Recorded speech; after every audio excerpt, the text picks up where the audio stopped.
acompaña hoy es abogado con maestría en Derecho Económico, énfasis en regulación financiera y corporativa. Tiene una amplia experiencia en los intermediarios financieros regulados a nivel nacional. Es socio de la firma Caicedo de la Esprella Abogados, docente en las universidades Javeriana y San Buenaventura de Cali en pregrado y posgrado. Conferencista invitado en los temas relacionados con la UGPP y con todo lo que tiene que ver en derecho laboral. Hugo, buenas tardes. Te damos la palabra. Bienvenido. Buenas tardes, Claudia. ¿Cómo está? Bueno, muchas gracias por la invitación a compartir aquí unas reflexiones que tenemos de cara a esta situación social, económica, personal, que se complica pues cada vez más con la expansión de este coronavirus. El día de hoy vamos a conversar sobre, pues digamos que la administración de las oportunidades en las relaciones laborales en el marco del COVID-19. Dentro de la estructura de empresa, el contrato que más se transa y que más se negocia es el contrato laboral, por un lado. Por otro lado, tenemos que en las diferentes definiciones de empresa que uno puede encontrar en la literatura, la empresa es la unión de las personas o es el conjunto de personas encaminadas a desarrollar una actividad económica para prestar unos bienes o unos servicios. Entonces, resulta de suma importancia la necesidad de entender cuáles son los riesgos, cuáles son las oportunidades que tengo yo para mejorar en este momento, teniendo en cuenta que tengo un flujo de caja, ¿no? Un flujo de caja en el cual pues está limitado, independientemente de si nuestra empresa o nuestra actividad económica esté marcada dentro de las actividades exentas por el decreto del presidente en cuanto al aislamiento social, pues allí tendríamos, digamos que una parálisis completa de la actividad económica o de los establecimientos de comercio o de la capacidad productiva, teniendo pues la capacidad instalada de la compañía sin producir al 100%. O por el otro lado tenemos también las empresas que tienen esa posibilidad y que están exentas de establecer una actividad económica para desarrollarse, como son las empresas de los alimentos, las empresas de servicios financieros, las empresas de las actividades económicas relacionadas con la salud. Pero muy pocas son las que tienen la capacidad instalada produciendo al 100%. Salió la semana pasada una encuesta que hizo la Cámara de Comercio, una entrevista que hicieron a Esteban Pedradita, el director de la Cámara de Comercio, en el que decía que muy pocas de las empresas, o la gran mayoría de las empresas, están entre el 20, el 40 y muy bien en el 60% de la capacidad instalada. Entonces, al nosotros tener la capacidad instalada, pues, ¿qué pasa entonces con nuestra estructura de producción y con nuestra estructura de relaciones laborales y de los contratos de trabajo? Entonces, la charla de hoy, pues, la hemos abierto en 4 grandes temas. Uno, que son las generalidades relacionadas con el contrato de trabajo, la estructura de remuneración y el estado de emergencia económica y sanitaria, pues, que declaró el gobierno nacional. Esto, pues, digamos que son los insumos mediante los cuales vamos a entender la regulación que se expide a continuación. Después, un punto supremamente importante, porque hemos tenido en las diferentes empresas a las que hemos tenido la oportunidad de acompañar en este momento, una gran incertidumbre sobre, bueno, ¿y qué hacemos con nuestro personal? Si nuestro personal se va a quedar o no se va a quedar en la casa, si nuestro personal va a venir a operar o no va a operar aquí en nuestra compañía. Entonces, allí tenemos que entender la implementación de las reglas de bioseguridad que ha emitido el gobierno nacional. Una, mediante unas medidas básicas para la contención, en una circular general que sacó el 17, en la circular 17 del 24 de febrero del 2020, mediante el cual pues establecían unas políticas generales de cara a la contención. Recordemos que la semana pasada nosotros ya pasamos de contención porque ya no tenemos cómo supervisar la cadena, o ya le perdimos el rastro a la cadena de contagio. Entonces vamos a ver en la clasificación de los trabajadores y las recomendaciones que se hacían para los empleadores de acuerdo al tipo de trabajador, qué recomendación tenemos nosotros en este momento. Y como segunda medida, pues tenemos un protocolo general de bioseguridad que emitió el Ministerio de Trabajo, que debemos tener muy en cuenta también. Porque lo importante aquí es que nosotros como empleadores o las empresas, pues no están obligadas a evitar lo inevitable. Es decir, no podemos garantizar que nuestros trabajadores en el desarrollo de sus funciones de trabajo vayan o no se vayan a contagiar con el coronavirus o con el COVID-19. Va a ser muy difícil, pues tendría que hacer una muestra pues de una población para establecer que en una determinada empresa hay un foco de infección. Pero sí lo que debemos hacer nosotros es cumplir con todas las obligaciones de hacer. Recordemos pues para los asistentes que no son profesionales de las ciencias jurídicas, que existen 3 tipos de obligaciones en el ordenamiento jurídico, que son las obligaciones de dar, las obligaciones de hacer y las obligaciones de no hacer. Entonces estas obligaciones que tenemos nosotros en el marco de la protección o en la implementación de las reglas de bioseguridad, pues son obligaciones de hacer. Entonces, ¿qué pruebas estoy haciendo yo para, para dejar documentado, o utilizando qué pruebas para dejar documentado que estoy cumpliendo con esas obligaciones de hacer, que estoy haciendo las labores de prevención, que estoy haciendo las labores de capacitación, que estoy haciendo las labores de difusión, que he implementado estas reglas mediante políticas en mi sistema de gestión y seguridad en el trabajo, ¿no? Entonces todo esto es una cadena de reglas de conducta que son para 3 agentes económicos inmersos en esta relación contractual: para el empleador, para los trabajadores y para las empresas del sistema de la seguridad social, concretamente para la ARL. Entonces también pues vamos a ampliar un poquito, porque hay que administrar muy bien esas obligaciones de hacer para disminuir cualquier tipo de riesgo de investigación del Ministerio de Trabajo, de sanción o de alguna, digamos que, presunción que podamos dejar nosotros frente a un incumplimiento o frente al agravamiento del estado de salud de un trabajador por no cumplir estas obligaciones. Como tercer elemento tenemos la administración preventiva de los contratos. Nosotros lo denominamos como administración preventiva porque todavía tenemos la estructura del personal o el contrato de trabajo, lo tenemos en producción, es decir, lo tenemos en ejecución, no se ha suspendido. Entonces, en ese orden de ideas, la regulación y el ministerio pues han recomendado mediante unas circulares, la circular 021, la circular 022 y unos conceptos que han salido por allí, que es, primero, el trabajo en casa es diferente al teletrabajo. Vamos a ver en qué consta esa diferencia. La distribución de los turnos, recordemos que por regla de conducta en este momento nosotros no podemos tener aglomeraciones de más de 10 personas. Entonces, ¿cómo hacemos nosotros pues para estar en una planta de trabajadores con 50 personas o en una oficina cerrada con 25 personas? ¿No? Entonces, ¿qué herramienta podemos utilizar allí? Entonces están las jornadas flexibles. Entonces vamos a ver un poco pues también de cómo implementar las jornadas flexibles. Tenemos las vacaciones y digamos que las vacaciones las podemos abrir en 3 aspectos importantes y relevantes. La primera pues son las vacaciones causadas, donde el trabajador pues tiene derecho a esas vacaciones.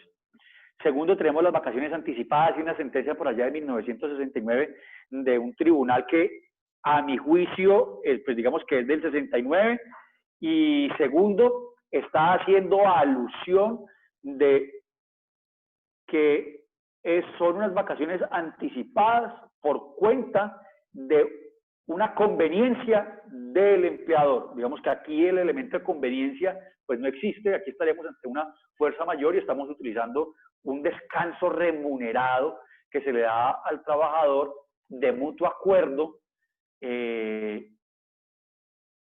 para solventar un aislamiento preventivo que se constituye, en mi concepto, en una fuerza mayor, porque es irresistible por parte del empleador administrarlo y es insuperable y viene por una orden administrativa.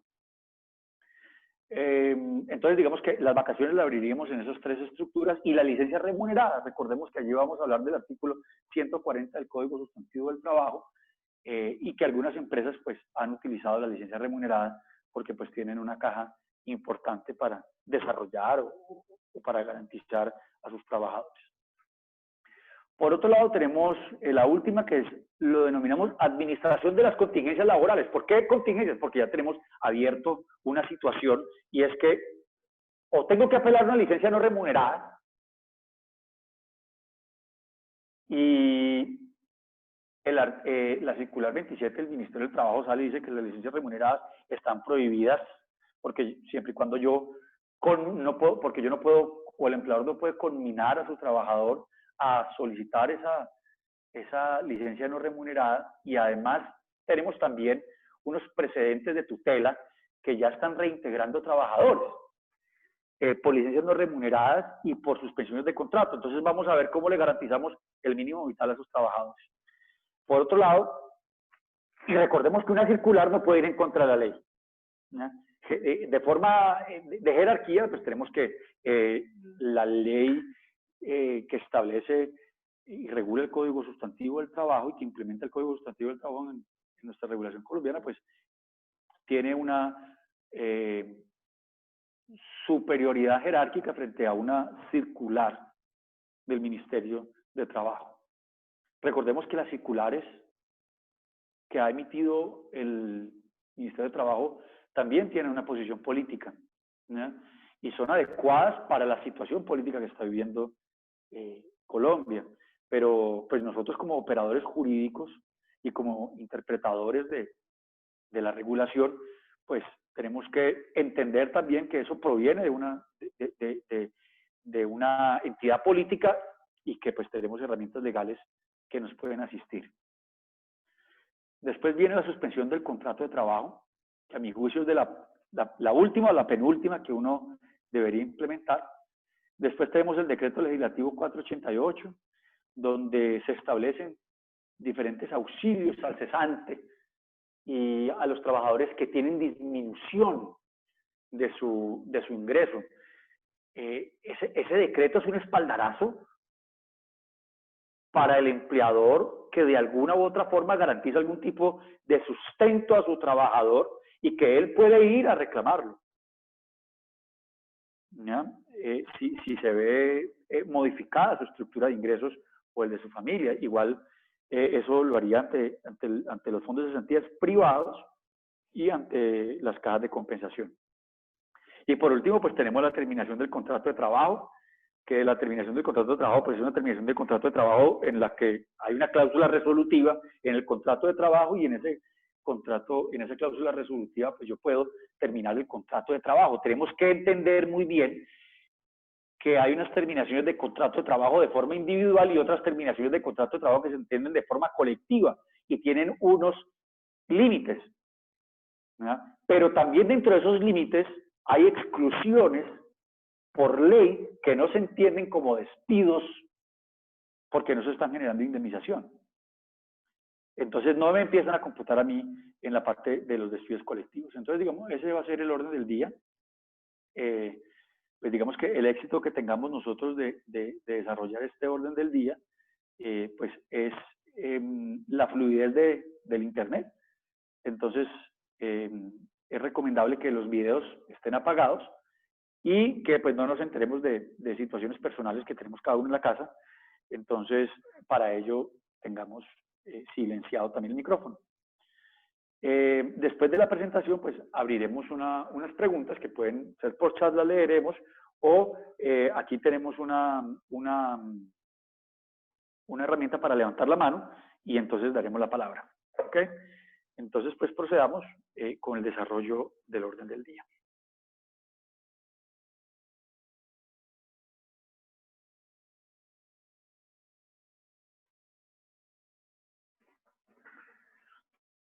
Bueno, entonces, lo primero que vamos a desarrollar, como lo dijimos, son la generalidad de las relaciones laborales, el contrato de trabajo, la remuneración, el estado de emergencia económica y sanitaria.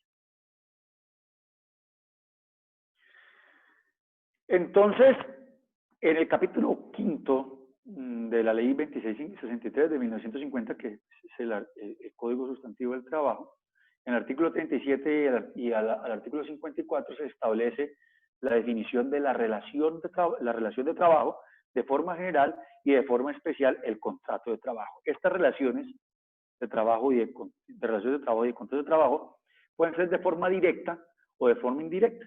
Entonces recordemos que tenemos o un contrato de trabajo, que es de forma directa, o estamos utilizando a un simple intermediario que nos está representando como empleadores. Es decir, que realmente nosotros somos los empleadores y tenemos una tercera persona en la cual está contratando, pero que tenemos una solidaridad abierta frente a todas las obligaciones que ese simple intermediario genere. Entonces, la definición de ese simple intermediario es una persona que sirve para coordinar las actividades de trabajo de su contratante, que es el verdadero empleador, y que se van a usar los utensilios en el espacio físico del contratante, es decir, del verdadero empleador, y que las órdenes van a ser recibidas directamente, pues, o en coordinación del contratante o del empleador directo. Por otro lado, tenemos los contratistas independientes, que son la forma clásica, pues, de la contratación indirecta. Las empresas de servicios temporales, importantísimo revisar cómo está la estructura de trabajadores que tenemos nosotros en este momento con empresas de servicios temporales. Recordemos que nosotros no podemos contratar a una persona por más de 12 meses continuos o discontinuos. Entonces uno ve y dice, no, yo solamente tengo 100 empleados directos y 200 indirectos, pero esos 200 indirectos, el 50%, 100 llevan 2 años trabajando, ¿no? Entonces ellos ya pasaron de ser de una contratación indirecta y por solidaridad pues tenemos una relación directa con el contratante, en este caso con el verdadero empleador. Las cooperativas de trabajo asociado y los contratos sindicales. Entonces, si nosotros vemos la teoría contractual y de acuerdo a lo que a nosotros nos acontece, vemos de forma pronunciada dos situaciones importantes. El primero es que la persona natural, que es el trabajador, porque el trabajador siempre va a ser una persona natural, no puede ser una persona jurídica, va a prestar un servicio. La pregunta que uno se hace entonces, ese servicio, si no se presta por causas imputables a la esfera o a la parte externa del empleador, ¿qué pasa? Y a partir de esa prestación personal del servicio, se va a realizar una remuneración. Recordemos que remuneración es todo lo que yo le pago al trabajador. La remuneración incluye lo que se establece en el artículo 127 del contrato de trabajo como pagos constitutivos de salario y en el artículo 128 del Código Sustantivo del Trabajo como pagos no constitutivos de salario, ¿no? Entonces, la remuneración es lo que contempla el 100% de lo que yo le pago al trabajador. Cualquiera que sea su forma o su salario. Y el empleador tenemos una persona natural o una persona jurídica. Ahora, entonces, de la forma general de la remuneración, nos tenemos que descender al salario. Y el salario es todo lo que en efecto yo le pago al trabajador como contraprestación directa del servicio. Entonces a uno le preguntan muchísimo, de las preguntas frecuentes que uno encuentra en las asesorías de las compañías es, si yo tengo un trabajador al cual yo le estoy pagando un auxilio de mera liberalidad o un auxilio de alimentación, un auxilio de comunicación o un auxilio de rodamiento para que desempeñe sus funciones correctamente, si él no está trabajando, ¿se lo tengo que pagar?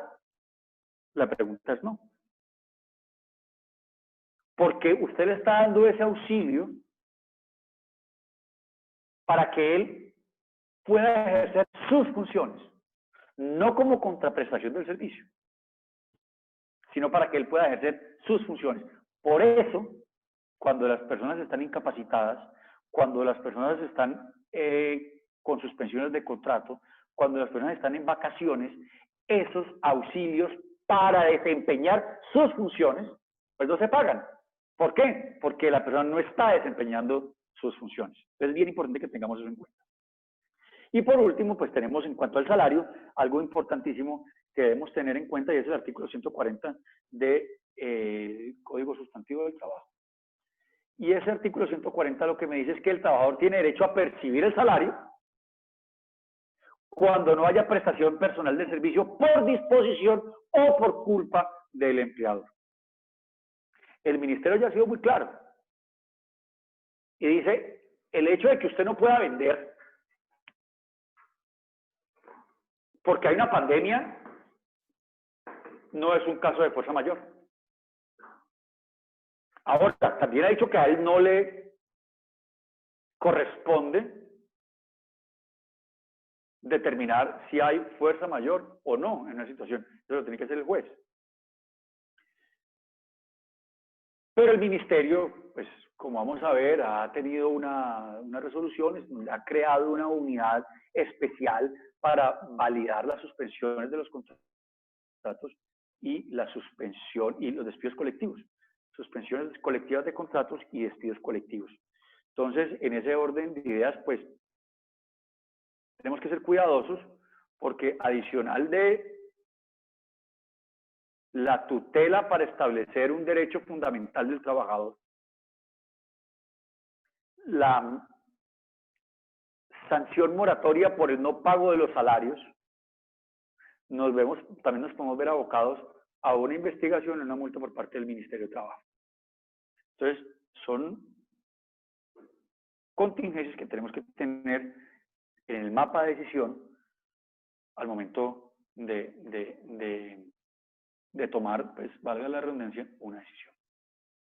Ahora, entonces, el presidente Duque, pues con todos sus ministros, a partir del artículo 215 de la Constitución Política de Colombia, establece en el decreto 417 del 2020 que se declara la emergencia social, económica y ecológica en el territorio nacional por 30 días. Eso tiene fuerza de ley. Ese decreto está firmado por todos los ministros. Y ese decreto activa la emergencia. Por lo tanto, todos los decretos que expida el presidente de la República con el total de las firmas de sus ministros van a tener la fuerza de ley. Es lo que nosotros denominamos decretos legislativos. Sí, son decretos con fuerza de ley. Entonces, el decreto 488 de 2020, el decreto 457 de 2020, perdón, establece el aislamiento social preventivo. Ayer escuchamos al presidente que nos vamos hasta el 27 de abril. En los diferentes estudios que hacen organizaciones mundiales como McKinsey, Boston Medical, Deloitte, establecen que el pico de la pandemia nuestra será en el mes de mayo y que yéndonos bien, nosotros estaríamos superando el pico de la pandemia el 1 de junio y siendo pesimistas el 1 de julio. Entonces, pues, estas medidas de aislamiento social, esperemos que se termine el 27 de abril, pero digamos que con una probabilidad alta es que nos las van a prorrogar o empezaremos con la estrategia del acordeón, que es la que están aplicando en este momento en Australia, y es que sale un tipo de población y se guarda otra, ¿ya? Entonces, digamos, la capacidad productiva de los gremios o del sector empresarial, pues va a estar impactada durante más tiempo del que se establece hasta el 27 de abril con toda seguridad. Y el decreto 488 de 2020, por ejemplo, establece beneficios al cesante. Entonces, lo que hablamos ahorita nosotros, para mí eso es un espaldarazo a la disminución del ingreso de los trabajadores frente al contrato de trabajo. Entonces, ellos pueden ir a retirar sus cesantías de una forma, pueden aplicar unos beneficios en la caja de compensación, Entonces, eso es importante que los tengamos en cuenta porque nosotros como empleadores debemos garantizar el mínimo vital del trabajador. Y la garantía del mínimo vital del trabajador no solamente lo podemos garantizar mediante el salario, sino mediante la remuneración, mediante sus prestaciones sociales y mediante el pago a la seguridad social y a la parte de fiscalidad.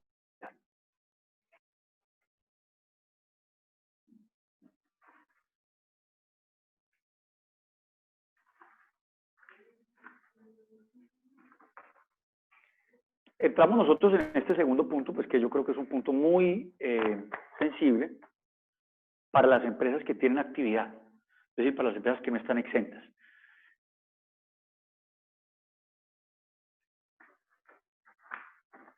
Entonces, lo primero que tenemos que entender es que tenemos unas obligaciones que parten a través de dos documentos importantes. El primero, la circular 17, que en el mes de febrero establecía la clasificación de los riesgos de la clasificación de los trabajadores en riesgo. Entonces lo establecía como riesgo directo, riesgo indirecto y riesgo intermedio. Entonces, riesgo directo son todas las personas que tenían exposición o que por su trabajo estaban yendo a países donde estaba ya declarada la pandemia. Entonces, que tenían contacto o viajaban a China, viajaban a España, viajaban en ese momento a Italia, a España, ahora pues que viajan a cualquier parte del mundo. Entonces, esas eran las personas que tenían riesgo directo en ese momento. Riesgo indirecto era para las personas que pudieran tener contacto con personas que estuvieran contagiadas aquí en Colombia. Entonces, ¿quiénes eran? Las personas de la salud, las personas de los aeropuertos. Y riesgo indirecto eran todas las personas pues, que estábamos aquí en Colombia y que pues no habíamos tenido una posibilidad, una probabilidad de contacto con una persona contagiada del COVID-19. Pero la realidad es que ya todos los trabajadores y toda la población o somos un riesgo indirecto o somos un riesgo directo. Por lo tanto, las obligaciones son diferentes. Mire, por ejemplo, una polimétrica que realiza la empresa Cifras y Conceptos y hace el siguiente tamizaje. Conocimiento de la población frente al coronavirus. En una escala de 1 a 6, 1 no tiene ningún conocimiento y 6 tiene bastante conocimiento. ¿Qué tanto conocimiento tiene acerca del coronavirus? Entonces nos da un resultado importante. No tiene ningún conocimiento, el 2%. Digamos que la persona que no tiene ningún calificado como 2 tiene el 2%, calificado como 3 tiene el 13%, calificado como 4 tiene el 31%, como 5 el 18%, y tiene bastante conocimiento el 14%. Entonces, si nosotros sumamos los porcentajes 4, 5 y 6, estamos alrededor de un 80%, o más de un 85%, de personas que tienen conocimiento. Pero mire que si hacemos doble clic a esto, y si ese desconocimiento del coronavirus por el nivel de escolaridad, vemos que por básica primaria estamos en un 16%. Y ese desconocimiento en mujeres es el 14% y en hombres es el 18%. Básica, secundaria y completa el 4%. Tecnológico, técnico universitario el 1%. Entonces, nosotros tenemos que entender muy bien cuál es la población que tenemos al interior de las empresas. Si nosotros estamos en una estructura agrícola, agropecuaria, de alimentos, de construcción, nos vamos a encontrar que tenemos una alta probabilidad de que las personas no tengan conocimiento de esto. Pero si nosotros estamos en actividades profesionales, pues entonces vamos a tenerlo, los trabajadores tienen más conocimiento. ¿Qué quiere decir eso? Que si la población de nuestra empresa está ubicada en una escolaridad primaria o secundaria, nuestra obligación de hacer, de capacitar, de señalizar y de prevención debe ser mayor. Ahora, los trabajadores tienen una obligación. ¿Y qué obligación tienen ellos? Cumplir las medidas con las medidas de protección adoptadas por el empleador y o el contratante, si estamos hablando de intermediación o de contratos o de contratación indirecta. Hugo, qué pena, es que parece que no está cambiando la presentación. A ver, ¿en qué página están? No, en la ¿Están viendo primera aquí? se quedó en la ¿En la primera. primera se quedó? ¡Wow! Ahora sí. Ahora sí ya cambió. ¿Todo esto no lo vieron? No. Igual la presentación se las enviamos, ¿verdad? Sí, claro. Sí, pero es importante que sigan la presentación. Bueno, entonces, miren, aquí tenemos la gráfica que estamos mostrando. ¿Ya la están viendo? Sí. ¿Sí? Ok, perfecto. Entonces tenemos aquí pues un 16% en donde esta polimétrica nos establece. Entonces, ¿qué obligaciones tenemos nosotros? A nosotros, digamos que la obligación de hacer es aún mayor en el evento en el cual pues tengamos una población con básica primaria. Ahora,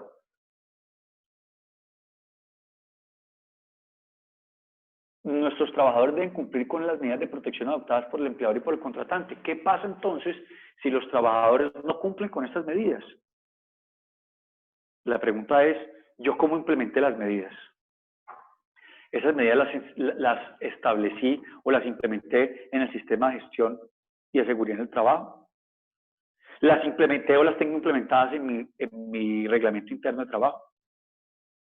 Las implementé como una política, por lo tanto las capacité y las divulgué.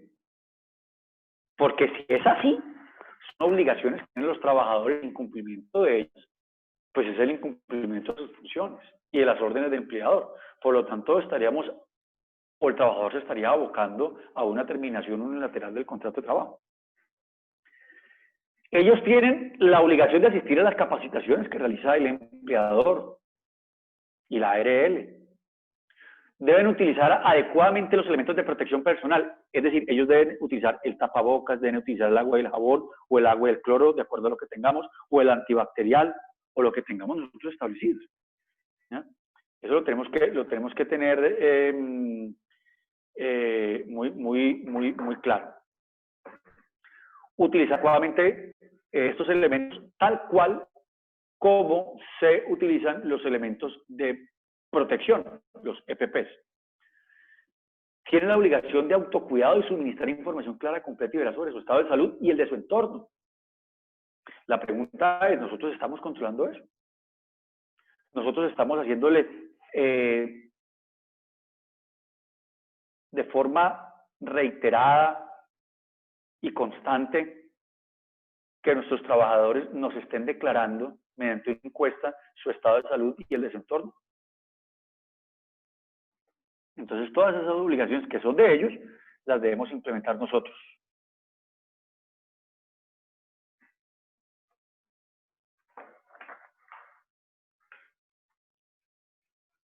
Ahora, entonces nos salen a nosotros una cantidad de obligaciones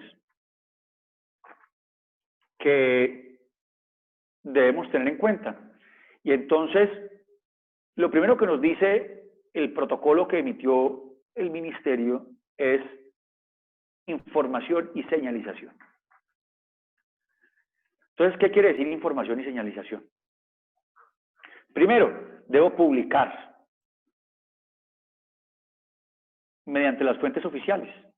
¿Qué fuentes oficiales? El correo de la compañía, el lugar visible de la compañía, es decir, en la cocina, en el casino, en el vestier, en los baños. Debo anunciar las medidas que deben tomar. Recordemos que aquí es supremamente importante también todo lo relacionado a la prueba electrónica que nosotros podamos dejar documentados. Entonces, ¿a qué correo electrónico se lo estamos mandando? ¿Es el correo electrónico que nosotros tenemos de la empresa o del trabajador? Y asimismo, el WhatsApp. El mensaje de datos pues es un documento, es una prueba, es un dato mediante el cual podemos establecer también y dejar una prueba establecida. Entonces, esta divulgación e información de este protocolo de bioseguridad y las medidas de prevención se debe hacer en reuniones, en grupos de menos de 10 personas. Entonces, yo tengo que tomar grupos de 10 personas y capacitarlos. ¿En dónde los debo capacitar? En los centros de trabajo que tengan buena ventilación. Ya decíamos que la publicación en las carteras y la localización de avisos donde se informe acerca del uso obligatorio de los elementos de protección personal en todas las áreas de trabajo. Hay empresas que están utilizando gafas, guantes, ropa antifluido para las empresas que están en el sector salud. Entonces, ahí es supremamente importante que tengamos en cuenta esa señalización y esos avisos que tengamos nosotros. Por otro lado, además de la información, debemos capacitar e informar y propender por la higiene personal e interacción social. Entonces, se debe promulgar una circular interna a todos los trabajadores, aliados, contratistas y subcontratistas en todas las áreas de trabajo con requerimiento de implementación obligatoria de las siguientes medidas. Primero, que deben estar informados, leer los documentos que el empleador les está enviando. Segundo, la higiene personal, el famoso lavado de las manos cada 3 horas por 20 segundos mínimo, en donde se cubra todas las superficies de la mano. Y el empleador debe propender, debe suministrar una toalla de un solo uso. Y cuando el protocolo de bioseguridad habla de trabajo de toalla de un solo uso, no solamente está haciendo referencia a las toallas de papel, que son de un solo uso, está haciendo a las toallas que no son de papel, pero que es un solo uso por el mismo trabajador. Entonces yo puedo entregarle una toalla de un solo uso, que no sea de papel, pero esta toalla que no es de papel, usted la puede utilizar varias veces, pero usted, un solo trabajador la puede usar. Y así lo establece pues el reglamento. Eso sí nos vemos abocados a que no podemos comprar o no podemos conseguir ese tipo de toallas. Prevención. Si la persona tiene un resfriado, si tiene tos, si tiene gripa, si presenta síntomas, entonces lo inmediatamente que tenemos que hacer es comunicárselo al jefe inmediato y reintegrarse a sus labores de ir a aislarlo en casa hasta que la persona esté recuperada y no presente los síntomas aplicables. Los trabajadores, los empleadores también estamos en la obligación de, digamos que, de guiar al trabajador para que anuncie a las entidades sobre su aspecto de salud y si hay sospecha o no sospecha de coronavirus para que le apliquen la prueba y pues como están las cosas enterarnos una semana o 7 u 8 días después de practicada. También hay que informar sobre el tipo de saludo. No dar la mano, no dar besos, no dar abrazos. Nuestra cultura latina tiene que cambiar al respecto. Debemos garantizar los puestos de trabajo limpios, organizar documentos, archivar, mantener el escritorio libre y despejado para facilitar las labores de limpieza. Los vehículos se tienen que limpiar, los vehículos mediante los cuales se entregan mercancía, se hace despacho, los vehículos que son los activos que están dentro de la estructura del canal de distribución de la compañía. Entonces, a esos vehículos tenemos que limpiarlos todos los días con alcohol al 70%, establece el protocolo. No tengo alcohol, con cloro. Tengo que quitarle el perrito de felpa, el muñequito, el tapete peludo que tiene el chofer o el forro del timón. Todo eso lo tengo que quitar por esta estructura del protocolo y limpiar y despejar esos vehículos. La distancia de las personas que deban trabajar en lugares cerrados no pueden estar a menos de 1.5 metros. Entonces debemos propender porque las personas que están trabajando en labores de oficina, en labores administrativas, no pueden estar a menos de 1.5 metros. Igual que las reuniones, las capacitaciones también deben estar a 1.5 metros. Y la hidratación, es decir, debemos velar porque los trabajadores se estén hidratando constantemente. Ahora, nosotros tenemos áreas y turnos de trabajo. Y por lo general vamos a encontrar que en todas las compañías tenemos, en los reglamentos internos de trabajo, tenemos dos tipos de trabajadores, los de trabajos administrativos y los de trabajo de operación. Entonces, para los de trabajo de operación, que son las plantas que están trabajando, pues nos toca establecer si podemos trabajar con ellos con jornadas flexibles, ¿no? O si tenemos trabajadores de call center que no pueden trabajar desde la casa. O los trabajadores administrativos que requieren estar al interior de la compañía, o les hemos podido, mediante herramientas tecnológicas, llevarlos a trabajar en casa. Frente al transporte y la movilización del personal, este protocolo,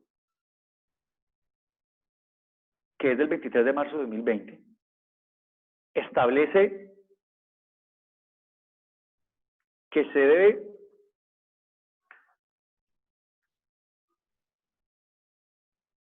tener supremamente cuidado con la movilización del personal. Es decir, si yo estoy llevando a mis trabajadores al punto de trabajo para que presten sus funciones y después los devuelvo a la casa, el protocolo establece que por cada descargue de pasajeros se debe hacer una limpieza con alcohol del 70%. Entonces, yo llevo trabajadores a mi compañía y tengo que limpiarlo.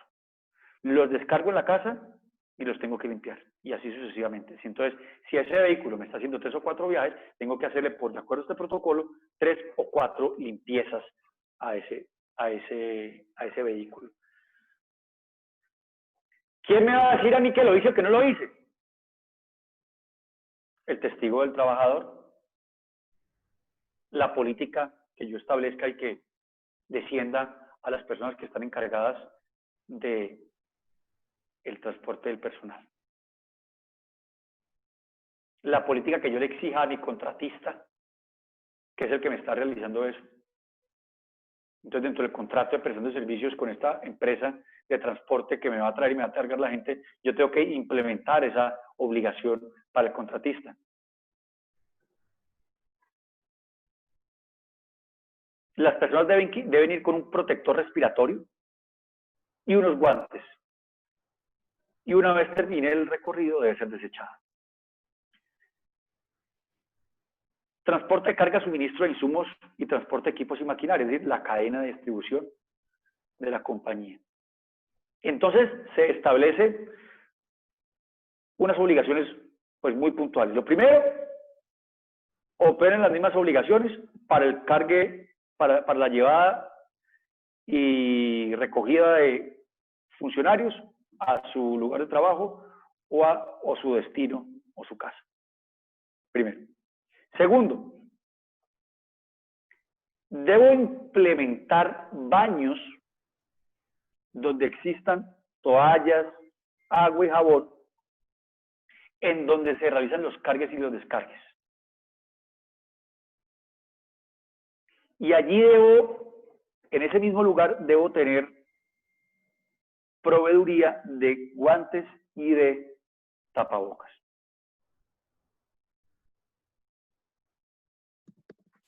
los trabajadores que se estén desplazando deben estar capacitados e informados que si los para alguna entidad de tránsito, ellos deben, o una entidad policiva, deben abrir el vehículo con el tapabocas puesto y estar a una distancia de 1.5 metros de las autoridades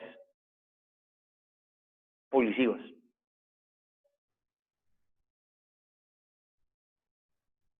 En el proceso de tanqueo, deben ponerse guantes y tapabocas para realizar este proceso, en lo posible en los sistemas, con sistemas electrónicos, pagar con sistemas electrónicos y omitir el efectivo, da esa recomendación el protocolo.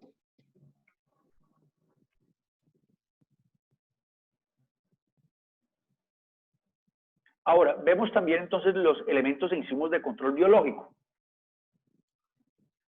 Debemos tener en los baños de la compañía, debemos cumplir unas normas. Debemos tener un baño por cada 10 trabajadores. Eso nos permitirá a nosotros mantener pues una cadena de asepsia entre ellos mismos. Se deben limpiar estos baños de manera rutinaria.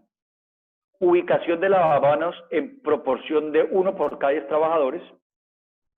Disposición de antibacterial, si no tenemos antibacterial, pues muy buena agua y jabón.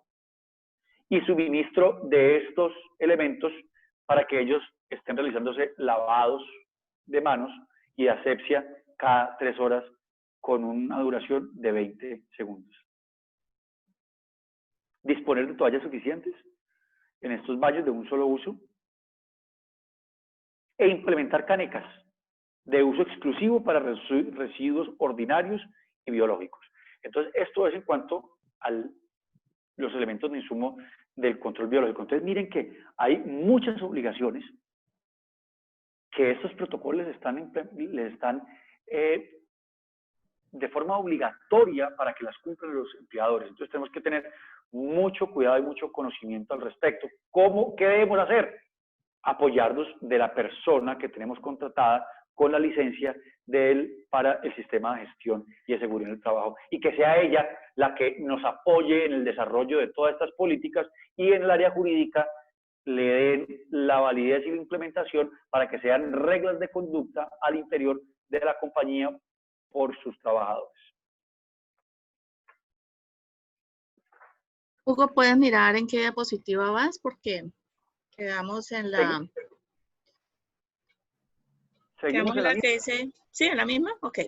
Sí, quedamos en la que dice empleadores, información, transporte, movilización. ¿Estamos en eso? No. Estamos en circular 17, circular 17 y protocolo de bioseguridad. ¿Y por qué será que no está cambiando? A ver, permítame un segundito, yo voy a dejar de compartir y comparto nuevamente.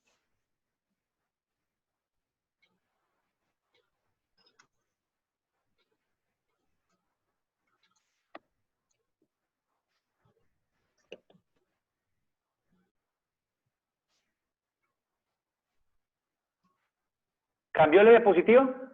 Ahí sí. Listo. Bueno. Entonces, pues hemos venido hablando pues de todas estas obligaciones. Medidas preventivas para la salida de la vivienda, entonces usted se tiene que limpiar los zapatos al momento de ingresar, se tiene que limpiar los zapatos al momento de ingresar a las instalaciones, tiene que lavar su ropa, se tiene que desinfectar. Entonces, todas estas medidas preventivas para el uso personal están en las instalaciones o estén al momento de la salida o al ingreso de su vivienda, pues deben tener una estandarización, ¿ya? Para que sean reglas de conducta por parte del trabajador. Y nos queda una obligación muy grande, que es el control y seguimiento de esto.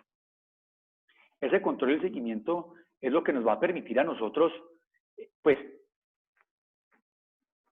garantizar que, adicional de haber implementado en correcta forma las obligaciones, las estuvimos controlando y estuvimos controlando el cumplimiento por parte de los trabajadores.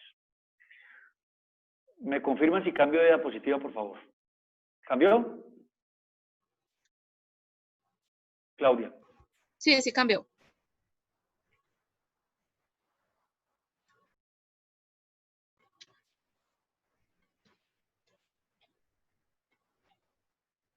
Ahora. Sí.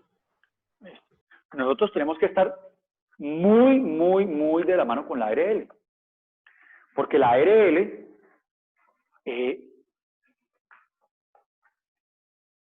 por ley le fue modificado la disposición de sus recursos económicos que nosotros pagamos. ¿Qué quiere decir esto? Que ellos, del ingreso que tienen, ellos deben destinar el 5% para labores de capacitación a los empleadores. Entonces la pregunta es, ¿ya me comuniqué con la ARL? ¿Qué tipo de comunicación tuve? ¿Dejé constancia de la comunicación que tuve? ¿Le solicité la capacitación que por obligación tienen ellos que darle a mí como empleador y a mis trabajadores? ¿Dejé constancia de esa capacitación? Es decir, firmaron mis trabajadores, firmado el funcionario de la ARL. ¿Qué información me entregaron? Y esa información la descendía a los trabajadores.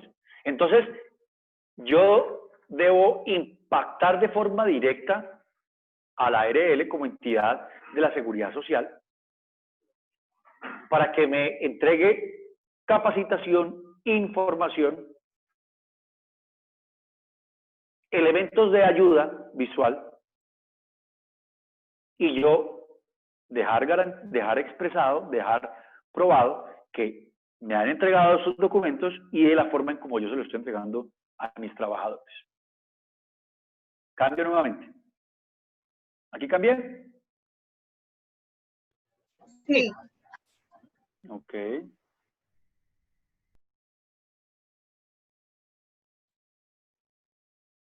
Bueno. Nos vamos entonces nosotros, seguimos para el punto número 3. Y es la administración preventiva de los contratos de trabajo. Y esta administración preventiva de los contratos de trabajo, pues son, como lo decíamos al inicio de la charla, son elementos regulatorios que tenemos en el Código Sustantivo del Trabajo, en la jurisprudencia, y que el Ministerio ha recomendado utilizar. Porque es muy importante que si yo me encuentro en un estado de fuerza mayor, yo implementé de forma previa y preventiva algunas o todas de las recomendaciones que hace el Ministerio del Trabajo para implementar y proteger el ingreso de los trabajadores. Entonces, veamos la primera.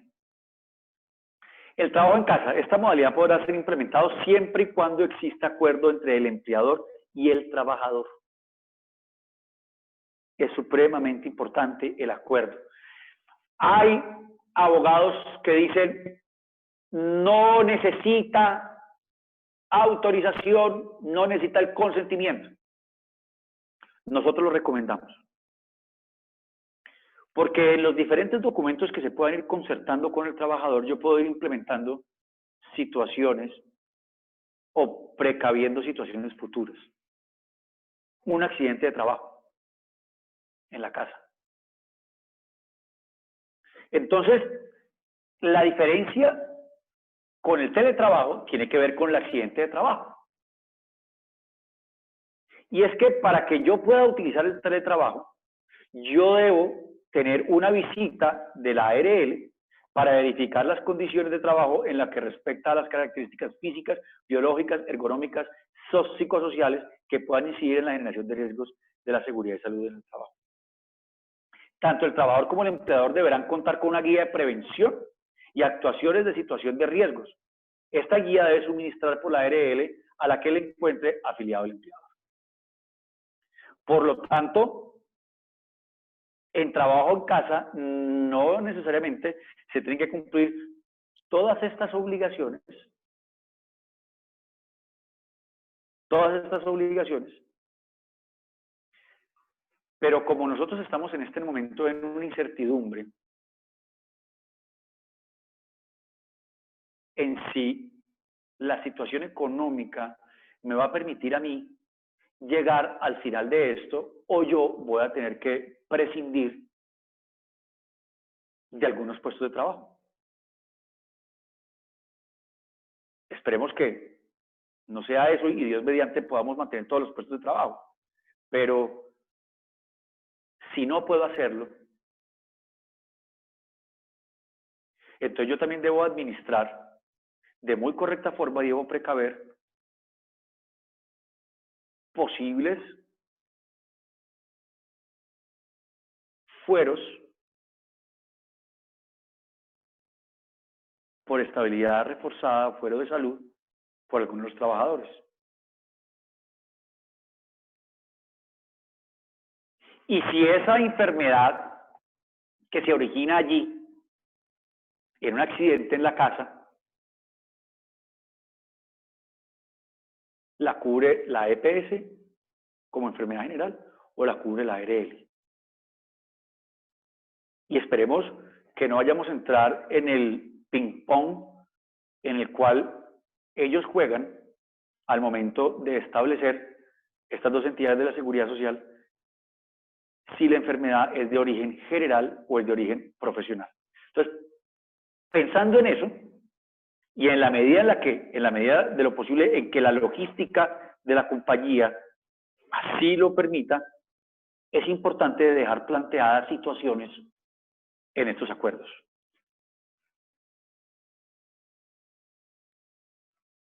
Voy a cambiar de slide. ¿Se cambió? Sí.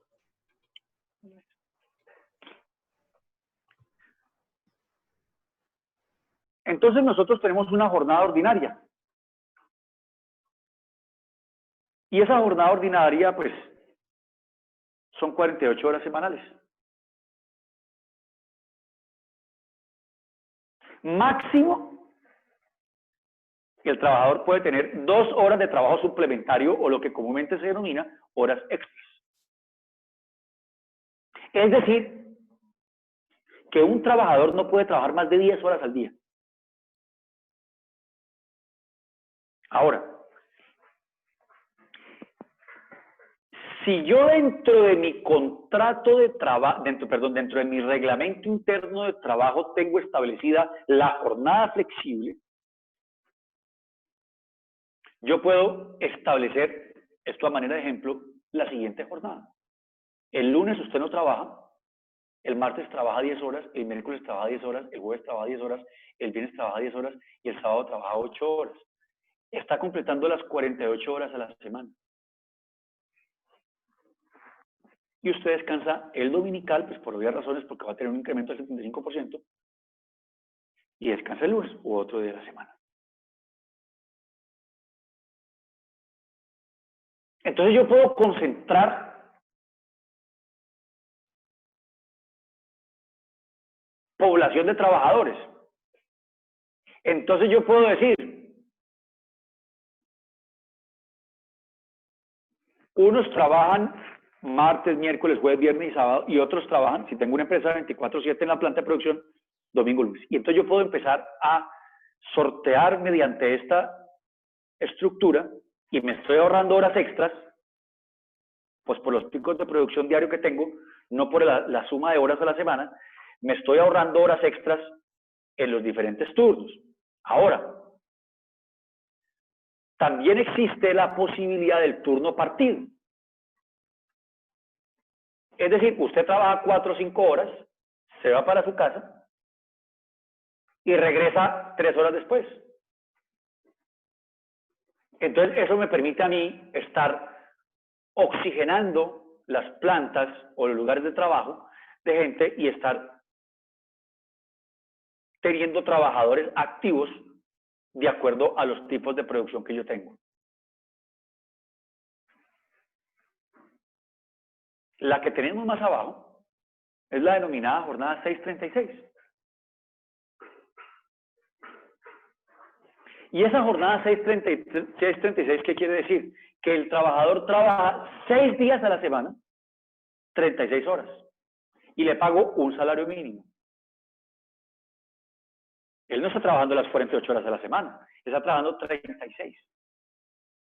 Pero entonces, ¿qué beneficio tengo yo? Que no voy a tener ni recargos nocturnos ni dominicales. Entonces, estos trabajadores son los trabajadores llamados a trabajar después de las 8 de la noche y trabajar los domingos y los festivos. Porque me estoy ahorrando el 75% y me estoy ahorrando el 25% del recargo dominical, del recargo nocturno. Entonces, para la primera, la jornada flexible y el turno partido requiere acuerdo entre las partes si no está al interior de mi reglamento interno de trabajo. Aquí se hace necesario y salta de forma abrupta la necesidad de que los empleadores tengan unos reglamentos internos de trabajo eficientes, adecuados, juiciosos,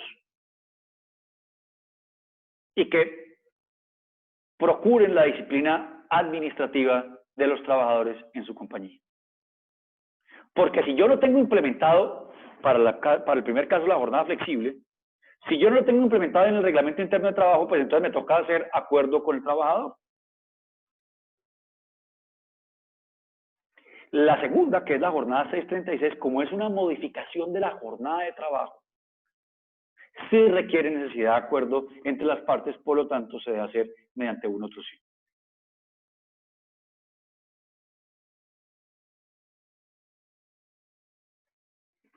Entonces tenemos los permisos remunerados. Recordemos que los permisos remunerados son las vacaciones, son los descansos compensatorios, y es el dominical cuando el trabajador ha trabajado 8 horas. Ha trabajado las 48 horas a la semana. De forma general, el Código Sustantivo del Trabajo nos establece a nosotros que el empleador, de forma unilateral, puede establecer cuándo se van a disfrutar las vacaciones. Solamente le pone un requisito: 15 días de notificación de anticipación.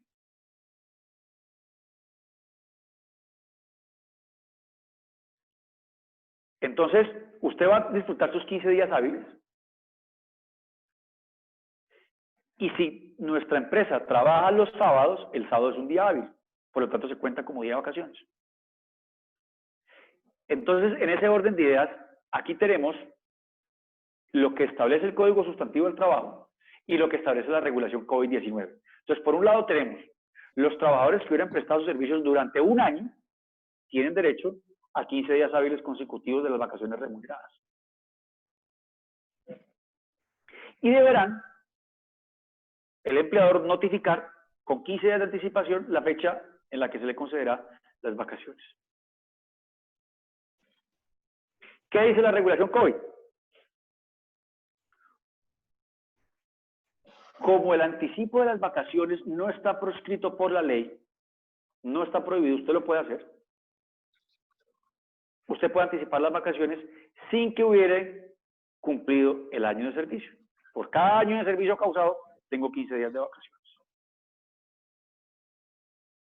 ¿Y qué dice la regulación COVID? Usted puede notificar con un día antes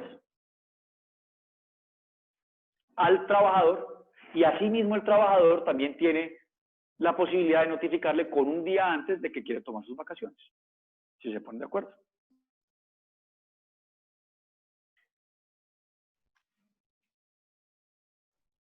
Las vacaciones colectivas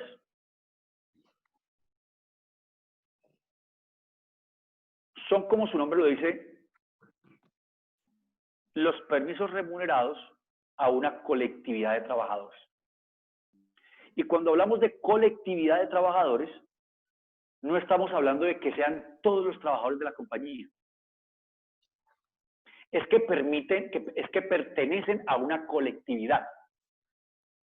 Entonces, ¿Cómo hago yo como empleador para construir la colectividad? Esa colectividad yo la puedo construir a partir de condiciones de los trabajadores.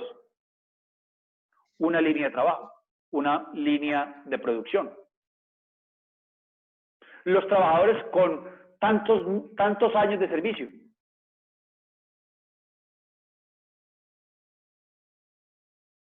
Entonces, para yo notificar las vacaciones colectivas, yo debo construir la colectividad. Es decir, que debo construir la comunidad a partir de las situaciones de cada uno de los trabajadores y que sean similares. Entonces eso me permite a mí establecer y decretar de forma colectiva las vacaciones. Ahora, el Ministerio de Trabajo emitió un concepto de una sentencia de 1969. Bueno, emite un concepto a partir de una pregunta que le hace una persona y le dice que si el trabajador y el empleador pueden compensar las vacaciones anticipadas de su salario. Entonces, ¿qué dice esa sentencia? Primero, que se demuestra allí que por expresiones como gustoso, somos gustosos, dice el empleador en el acuerdo que hace con el trabajador, de otorgarle a usted tantos días de vacaciones anticipadas. Es decir, que está expresando un acto unilateral por parte del empleador. Y que es a partir de la decisión del empleador que se concede el anticipo de las vacaciones.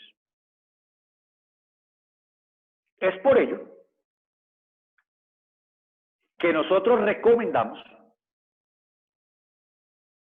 que los trabajadores que tienen causadas sus vacaciones y se van en vacaciones colectivas, yo los puedo sacar con una circular general en las cuales los enuncio. Y allí pueden ir trabajadores que se van a vacaciones colectivas y que les estoy anticipando. Es decir, la circular va para todos. Trabajadores de vacaciones colectivas con sus 15 días y sin sus 15 días, es decir, que les tengo que anticipar vacaciones. Para los que se anticipan vacaciones, yo debo generar un nexo entre esa circular que yo estoy emitiendo, y es que yo no puedo sacar a vacaciones colectivas sin darle contenido. Yo saco vacaciones colectivas porque es que mis establecimientos de comercio están cerrados por orden administrativa. Por lo tanto, mis establecimientos de comercio, mis fábricas, mis oficinas, están cerrados. En ese orden de ideas, y acogiéndome a lo que dice el ministerio, voy a hacer vacaciones colectivas y hay unos que tienen vacaciones anticipadas.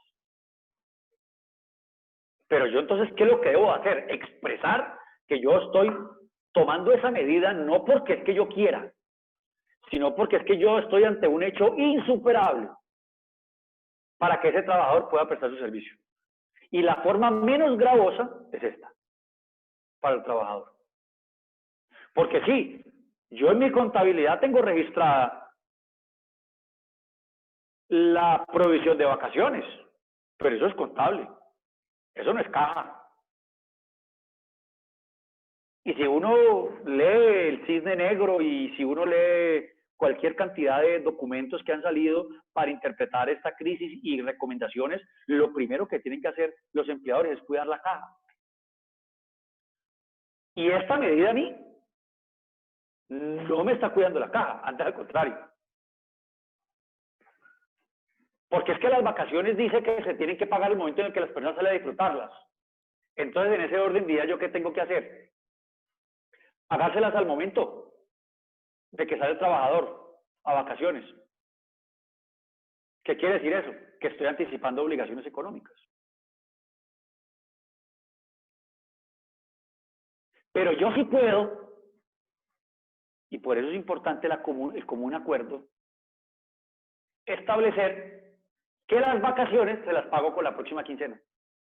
¿Qué hago yo allí? Me estoy ganando 10 días de caja. O 15. Entonces, por eso es importante el acuerdo, primero. Segundo, de común acuerdo los empleadores y los trabajadores reconocen la fuerza mayor. Y que el trabajador no puede dirigirse a su lugar de trabajo porque la actividad económica que él desarrolla en la empresa no está exenta. ¿Y por qué digo, y por qué hago esa precisión que él desarrolla? Porque nosotros nos podemos encontrar empresas que tienen una mixtura. Empresas que tienen áreas de servicios en las cuales ellos sí lo pueden prestar. Por lo tanto, esos trabajadores sí pueden ir a trabajar, pero hay otros trabajadores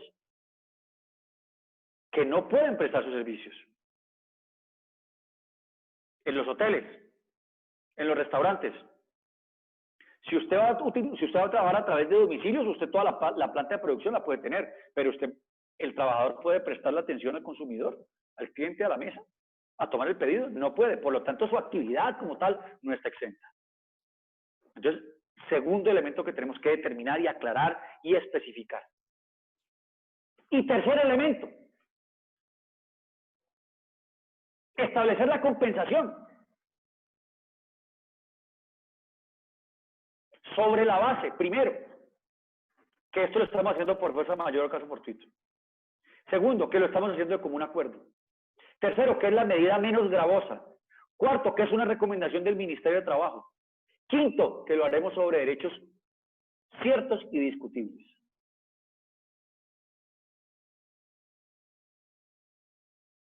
Eso no quiere decir que yo vaya a compensarle las vacaciones con horas extras o con las prestaciones sociales. No. Con derechos inciertos y discutibles que son sujetos de transacción. Porque recordemos que yo tengo que tener en cuenta que tengo que proteger la caja de mi compañía. Y cualquier dinero que yo me pueda ahorrar en la indemnización de un trabajador, pues es muy grande.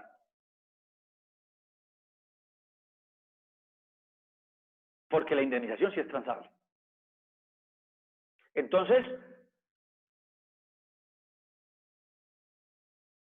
eso no es para aplicarlo a rajatabla. Eso es para aplicarlo a caso concreto. Pero el documento debe estar construido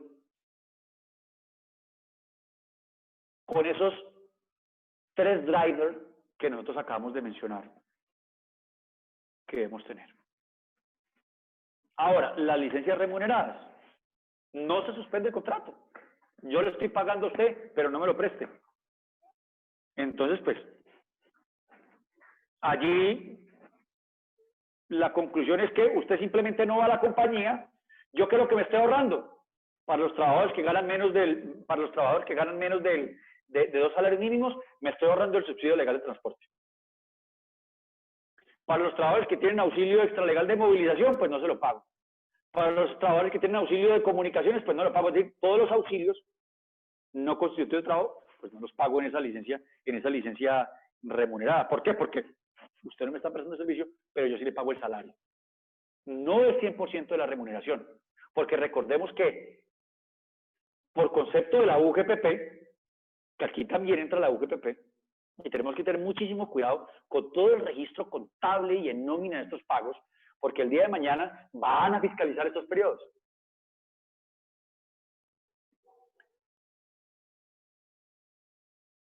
Entonces, es súper importante que yo registre muy bien esos pagos en nómina y en contabilidad.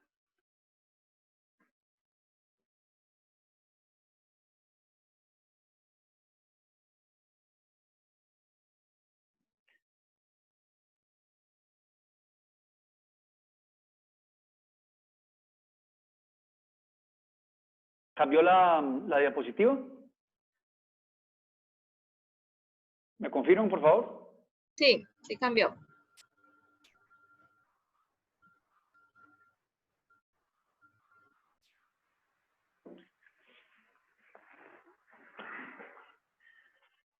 Otra de las formas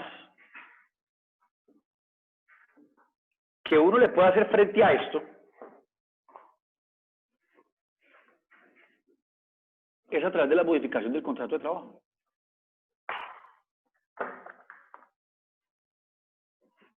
Y la modificación del contrato de trabajo puede ser temporal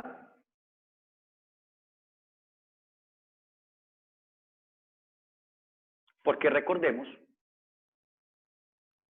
que los límites para modificar el contrato de trabajo es que tenemos un límite inferior que es el salario mínimo. Y si hay reducción de salario,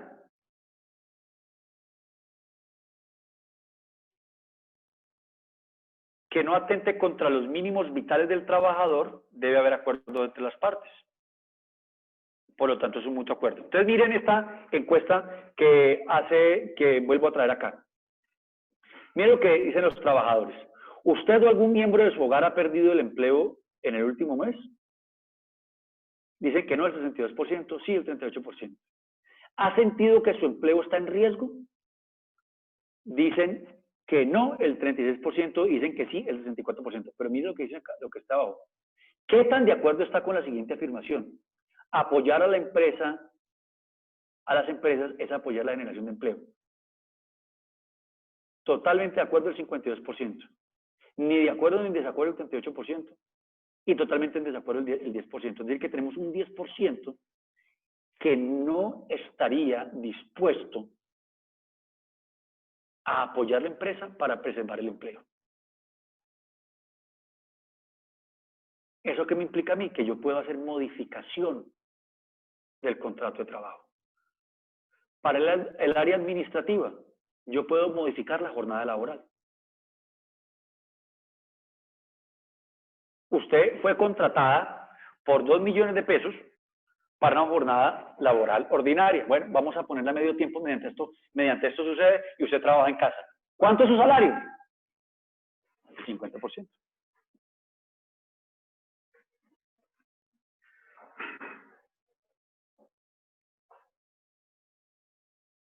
Y recordemos que a mí no solamente se me modifica el factor salarial, sino que se me modifica también la seguridad social. Ahora, uno puede pactar, una vez salga de esto, que la diferencia yo se la puedo entregar a usted en junio del 2022 o en junio del 2021, o siendo positivos en diciembre del 2020, mediante un pago de mera liberalidad por una vez en el mes de junio y otro en el mes de diciembre. Pero tenemos que construir fórmulas. Nosotros no nos podemos quedar como empleadores diciendo, es que el Ministerio del Trabajo nos está diciendo que nosotros no podemos hacer cosas. No, ellos están teniendo medidas legales, medidas políticas. Pero aquí es donde se tiene que generar la innovación legal. Porque recordemos que las instituciones jurídicas están en constante cambio. ¿Y por qué están en constante cambio? Una institución jurídica no puede ser estática. En teoría económica de las instituciones hablamos de la teoría de eficiencia adaptativa. ¿Y qué quiere decir la eficiencia adaptativa? Que las normas no pueden ser estáticas, se tienen que ir adaptando. ¿A qué? A los hechos sociales. Y los hechos sociales se adaptan a la regulación. Por lo tanto, entre ellos hay una fricción que nos va llevando a nosotros en el desarrollo de nuestro comportamiento y en el desarrollo de nuestras normas de conducta. Pero nosotros no podemos pretender que la regulación jurídica del derecho del trabajo, porque sea proteccionista, se va a quedar estática frente a un hecho social que está en movimiento. No puede ser estática. Y la regulación se va a modificar, no porque la regulación cambie o la redacción cambie, sino porque la interpretación es diferente. ¿Y cómo se interpreta la ley? ¿O qué es fuente de derecho? Pues la ley, que es la ley, pero la tenemos que después, la jurisprudencia. ¿Qué tenemos después? La doctrina. También tenemos los conceptos del ministerio. Entonces nosotros no podemos quedarnos estáticos. Entonces a una persona que yo la tengo trabajando en casa y que soy consciente de que tiene 2 niños de 5 y 2 años como los tengo yo y que es complicadísimo trabajar con ellos, porque ellos no entienden qué es lo que está pasando. Entonces yo lo que voy a hacer es que voy a proteger el mínimo vital suyo. Trabaje medio tiempo y el otro medio tiempo atienda a los niños. Pero cumplo el medio tiempo, ¿no? Yo no es que voy a disminuir el trabajo a medio tiempo y la voy a trabajar por el 100%. No, es a los cargos que me lo permitan, porque tenemos que ser muy justos en eso. Y entonces yo me ahorro el 50% del salario, me ahorro el 50% del pago a la seguridad social y me ahorro el auxilio de transporte. ¿Qué es lo que quiere decir? Estoy protegiendo la caja. Eso tampoco debe ser a rajatablas, porque recordémonos que hay trabajadores que tienen debilidades o estados de indefensión diferentes, de acuerdo a situaciones. Pero por un lado, a los trabajadores no los van a desalojar. Estamos esperando el decreto que no ha salido de los arrendamientos, no los van a desalojar. Segundo, los créditos en principio van a estar suspendidos con periodos de gracia. La seguridad social la estamos pagando, que es la salud. ¿Qué es lo que tenemos qué es lo que tendríamos que mirar? Servicios públicos no se los van a cortar. Alimentación, subsistencia, porque la empresa tiene que subsistir. Ahora, habrán otras compañías que tienen acceso a una estructura de crédito, que tienen acceso a unos cupos, que tienen acceso a unos dividendos que no se van a repartir, pero por otro lado también tenemos los accionistas que dicen, ¿y yo de qué vivo? Entonces, aquí el llamado es que la sociedad debe ser solidaria.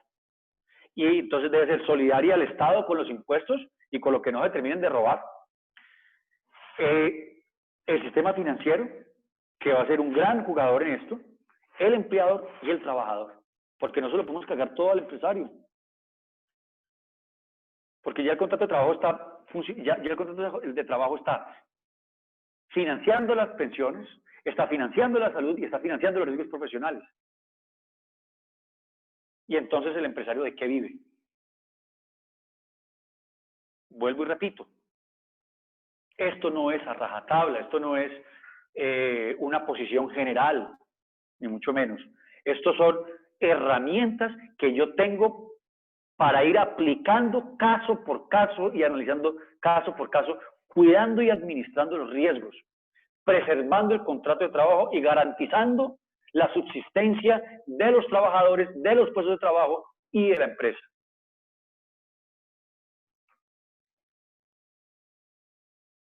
Entonces, estas son otras las herramientas que tenemos importantes también.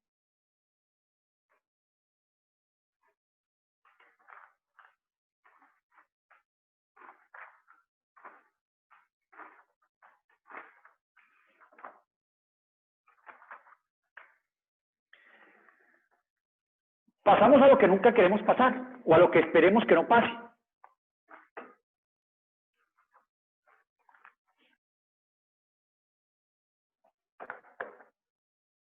Y entonces,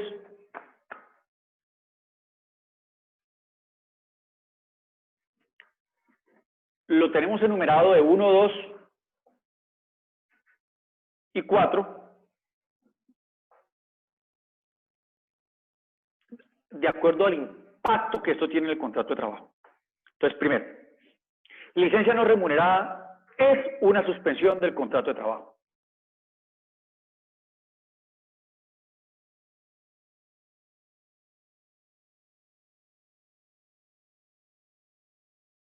Perdón que me salí.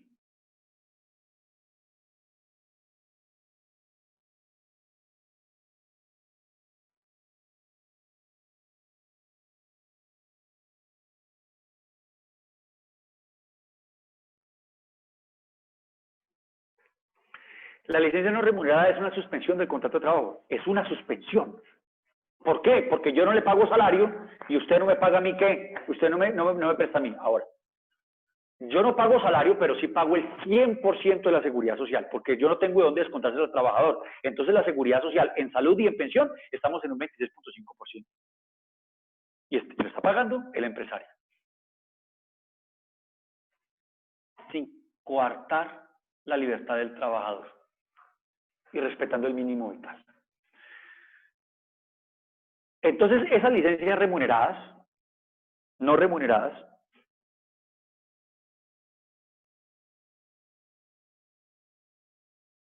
tienen la posibilidad de establecer un auxilio no constitutivo de salario. Yo no le pago a usted el salario, pero yo le pago un auxilio, que no es salario, es remuneración, pero no es salario. Y ese auxilio, si supera el 40% del salario o del total de la remuneración, me hará base lo que me supere para el pago a la seguridad social. Por lo tanto, entonces, si la racionalidad económica es garantizar una subsistencia al menor costo posible, pues yo no voy a aumentar el pago o no voy a pactar un auxilio de mera liberalidad y que lo puedo terminar en cualquier momento, si me va a aumentar los costos de la seguridad social. Entonces, yo tengo una herramienta. Ahora, en este momento hay tutelas.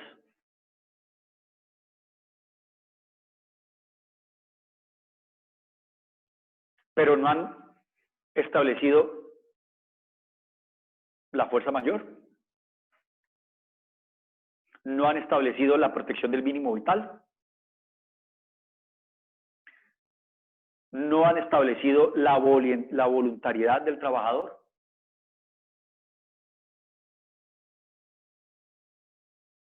Y lo han hecho como primera opción. No han utilizado las vacaciones, no han dado una licencia remunerada, no han utilizado el Día de la Familia, no han utilizado cualquier otra cantidad de herramientas que vimos en el módulo anterior.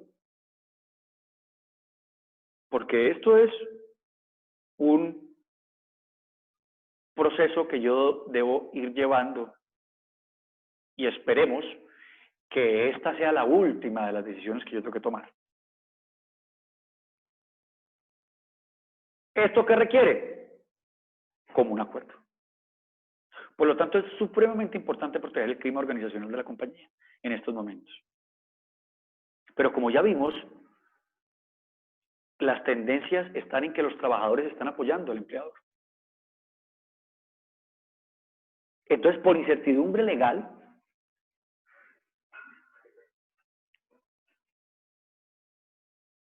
no por incertidumbre legal, porque sí hay certidumbre que yo lo puedo hacer.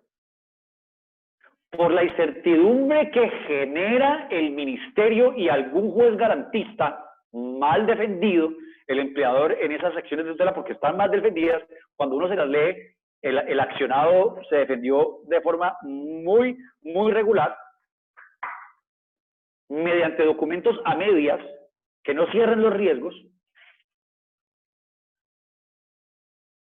Yo no puedo dejar que a la empresa le crucifiquen, porque es peor para la sociedad una empresa que no subsista esta situación, porque vamos a tener unos niveles de desempleo absolutamente gigantescos después de que terminemos esto a finales del segundo semestre de este año.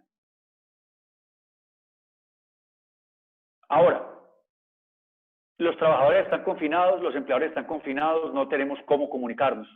Recordemos la firma electrónica. Recordemos las ayudas tecnológicas. Entonces, lo primero que tenemos que tener es que quien firma, yo pueda verificar que es de él. Es decir, que el dato salió de una cuenta de él.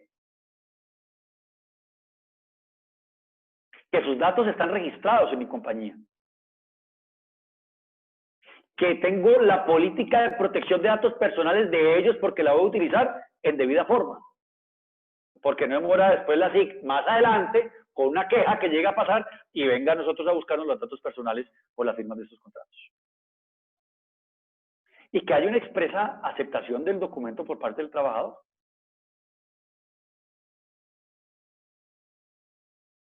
Y que esa aceptación sea libre y voluntaria. Ahora, aquí se han reintegrado bastantes, por vía tutela también. Y la suspensión del contrato de trabajo está regulada en dos apartes del Código Sustantivo del Trabajo. Está regulada de forma general cuando dice que el contrato de trabajo se suspende hasta por 120 días y debo tener autorización por parte del Ministerio de Trabajo. Que el contrato de trabajo se suspende cuando el empleador es persona natural. Ahí ha habido interpretaciones de la Corte Suprema de Justicia que cuando el empleador es persona natural y él fallece y los trabajadores tenían contrato de trabajo y el objeto de ese contrato de trabajo era el cuidado personal del empleador, pues se terminó el vínculo, se terminó el trabajo, se terminó el hecho jurídico y económico mediante el cual existía o se generó el vínculo contractual. Por lo tanto, se permite la terminación de los contratos de trabajo en ese tipo de casos. Pero bueno. Y tenemos más adelante, artículo 74, creo que es el 67, numeral primero, segundo. Que el empleador podrá suspender los contratos de trabajo cuando tenga fuerza mayor y solamente deberá notificar al Ministerio de Trabajo. ¿Y cuándo es fuerza mayor?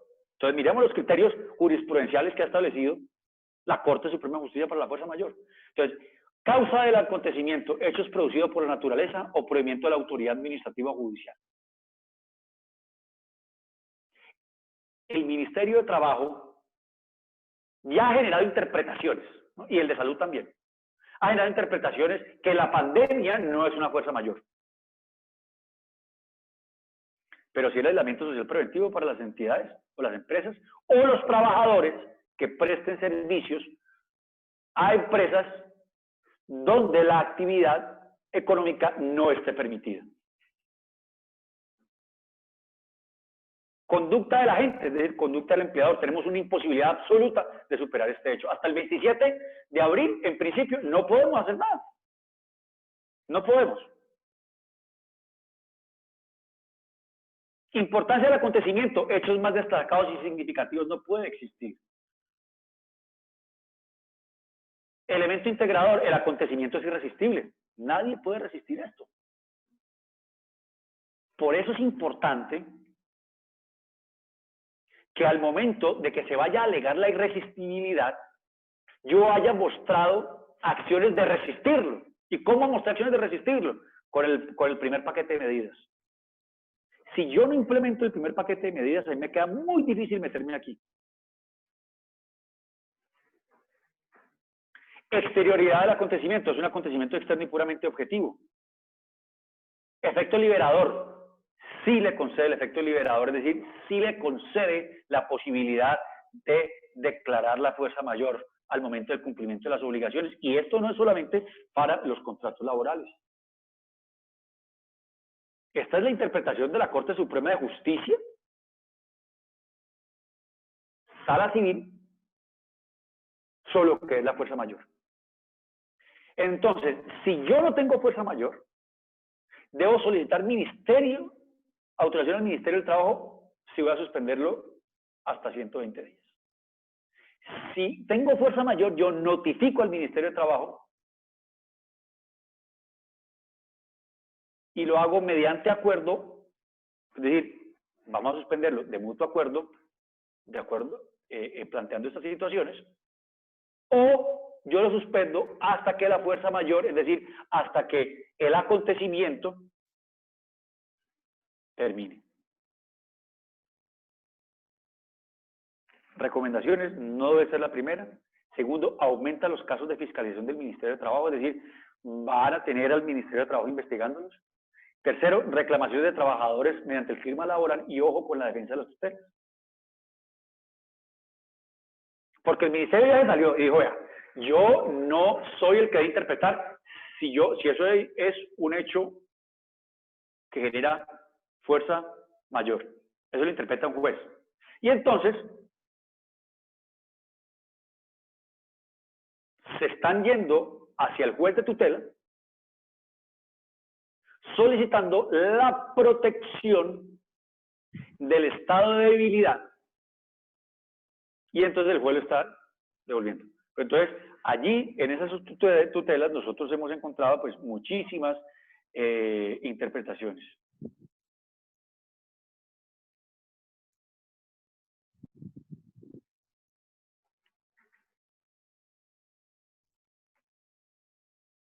Ahora, y esta pues es la última y digamos que la más dolorosa de todas, y es la terminación del contrato de trabajo. Y entonces el contrato de trabajo se termina con causa objetiva o justa causa o sin justa causa.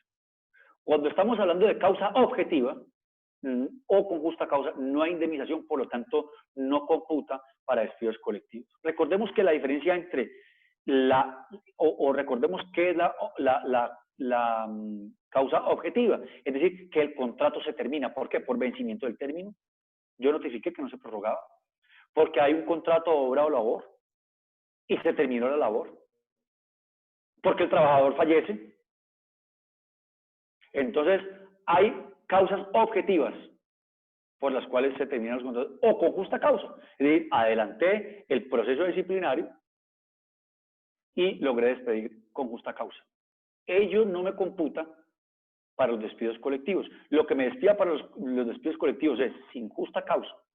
Tampoco me computa para los despidos colectivos los contratos SENA, los aprendices SENA, porque los aprendices SENA no son un contrato laboral, es un contrato SENA. Entonces, y tenemos unos límites superiores, de 10 a 50 trabajadores el 30%, de 50 a 100 trabajadores el 20%, de 100, y entonces de acuerdo a esta tabla y a esta relación, si yo la supero, debo solicitar autorización al Ministerio de Trabajo. ¿En cuánto tiempo debo superar este límite, este porcentaje? En un periodo de 6 meses. Importante revisar contratos de obra o labor, contratos con contratistas y practicantes SENA. Y el decreto 488 del 2020 nos establece pues entonces dos elementos supremamente importantes. Pues, el primero es el retiro de las cesantías.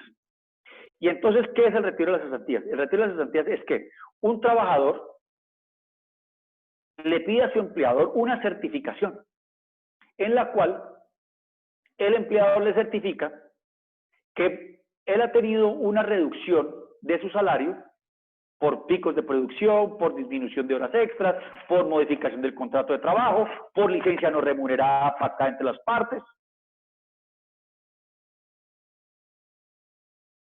Y entonces, este trabajador, con esa carta, puede ir al Fondo de Cesantías a retirar la diferencia de lo que él recibía y de lo que recibe actualmente. ¿Por cuánto tiempo? Por el tiempo que dure la emergencia social económica, primero, y segundo, por el tiempo que le aguanten los ahorros que tiene el Fondo de Cesantías. Recordemos que el retiro de las cesantías solamente es permitido pagarlas de forma anticipada en una única posibilidad. Y esa única posibilidad es cuando el trabajador la solicita para compra de vivienda o remodelación. Del resto no puede, ni para educación, ni para paseos, ni para enfermedad, ni para nada. Porque el que paga mal paga 2 veces. Entonces, este decreto legislativo, con fuerza de ley, modifica la ley y entonces, en consecuencia, temporalmente se modifica la destinación de las cesantías y los trabajadores pueden ir, ojo, al fondo de cesantías, no al empleador, al fondo de cesantías de lo que tienen ahorrado, a pedir sus cesantías para completar sus ingresos. Y la otra son los beneficios relacionados con el mecanismo de protección al cesante que están en cabeza de las cajas de compensación. Y entonces, ¿qué dice el decreto? Que las personas con criterios A y B, ¿qué son criterios A y B? Son los trabajadores que tienen ingresos en cabeza propia o por su núcleo familiar hasta 4 salarios mínimos. Hasta 4 salarios mínimos. A son 2 salarios mínimos y B es hasta 4 salarios mínimos. De 3 y 4 es B y A es 1 y 2 salarios mínimos. Primer requisito. Segundo, que hubiera realizado aportes a una caja de compensación familiar durante un año continuo o discontinuo en los últimos 5 años. Entonces, ¿cuál es el beneficio que va a recibir? Va a recibir 2 salarios mínimos divididos en 3 mensualidades iguales, ¿no es cierto? Ese es el límite máximo. Y ese límite máximo será interpretado hacia abajo, obviamente, de acuerdo a las prioridades de consumo del beneficiario y a la necesidad que tenga. Y entonces probablemente hayan trabajadores que no les van a dar los 2 salarios mínimos, sino que les van a dar 1.5. 50% un salario mínimo en un mes, 50% un salario mínimo en otro mes y 50% un salario mínimo en otro mes, de acuerdo a las necesidades que él logre demostrar. Bueno, yo creo que llegamos en el tiempo estimado. Me disculpan el lapsus que tuvimos allí con las diapositivas, con los slides, pero pues no me di cuenta porque pues no leía el chat cuando estaba yo en esta hablando. Y por último, pues quedan herramientas planteadas muy claras para los empleadores. Y de la forma en cómo se administra la contingencia de la relación contractual más sensible y más transada al interior de la empresa, en mi concepto, de forma proporcional, así será la forma como administre la empresa las contingencias para superar la crisis que vivimos en este momento, porque estamos en una crisis. Le agradecemos a CEP por los espacios que nos han dado. De parte de Caicedo de la Estrella Abogados, pues somos unos aliados de ACEP. Estamos constantemente capacitando a sus afiliados y su público objetivo en temas de derecho laboral, en temas de UGPP, en temas de estabilidad y fueros reforzados, en temas de acoso laboral. Se vienen unas regulaciones importantes de la OIT que van a modificar las reglas de juego del acoso laboral o de la prevención del acoso laboral. Y por supuesto también de las estructuras patrimoniales. Muchísimas gracias y quedamos pues y abrimos el foro a las preguntas. Sí, Natalia Guevara mandó primero una pregunta. Natalia. Buenas tardes. Sí, mucho gusto, mi nombre es Natalia Guevara. Pues tengo varias preguntas, no sé si puedo hacerlas de una vez las que tengo, para no intervenir más. La primera está relacionada con el tema de la licencia remunerada. Entonces, mi pregunta es si tengo colaboradores que su salario está compuesto por un salario básico y unas comisiones, las cuales son salariales y prestacionales. Frente a eso, si yo quiero darle una licencia remunerada a alguno de nuestros colaboradores, debo pagarle sobre el promedio que ha tenido, o el promedio de salario que ha tenido esta persona en los últimos meses, en los últimos 6 meses, en los últimos 3 meses? Bueno, entonces, allí tenemos que ver un tema y es la naturaleza de las comisiones. ¿Ya? La naturaleza de las comisiones es salario, pero ¿por qué es salario? Porque son ¿Son ventas. salarios? No, porque es un Ok. pago que le hace el empleador por el esfuerzo directamente proporcional al esfuerzo personal o a su prestación de servicio. Ok. Ahora, si las comisiones que vienes pagando son comisiones de recaudo o comisiones de venta, pues va a ser diferente. Porque las comisiones de recaudo, él las podrá recibir no prestando el servicio. Porque él ya cerró ese negocio y el cliente está pagando. ¿Ya? Entonces, allí deberías mantener el pago del salario. ¿Listo? Primero. Es decir, se causa la comisión. ¿Ok? Sí. Porque él realizó el servicio y se concretó la meta para que él le pagara, si es de recaudo. Okay. Si es de venta, pues le tendrías que pagar, si tú les pagas las comisiones mes vencidos, entonces le pagas la comisión del mes anterior, en la quincena actual, o si el trabajador ya no vuelve a vender, pues no habría más ventas. ¿Por qué no vuelve a vender? No, es que el cliente sigue comprando, pero es que usted no está prestando el servicio. ¿Ya? Entonces, la comisión es un salario variable como contraprestación directa a su prestación del servicio. Aquí no tenemos prestación del servicio, porque el artículo 140 dice, yo le pago salario y usted no presta el servicio. Ahora, lo que sí tienes que ver es cómo vas a pagar la seguridad social. ¿Ya? Porque la seguridad social la pagas, o las vacaciones, y la seguridad social la pagas con el mes anterior, ¿ya? Sobre las comisiones. Entonces, allí tienes que mirar, cómo vas a pagar esa seguridad social. Ok, muy bien, muchas gracias. Ahora, segundo. Sí, qué pena. Hágalo de mutuo acuerdo. Y regule puntualmente esa situación de acuerdo a cómo tiene establecido ustedes las comisiones. Entonces, si ustedes lo van a hacer de mutuo acuerdo, pues vale la pena también que es un nuevo pacto sobre la forma en cómo se causan y se pagan las comisiones.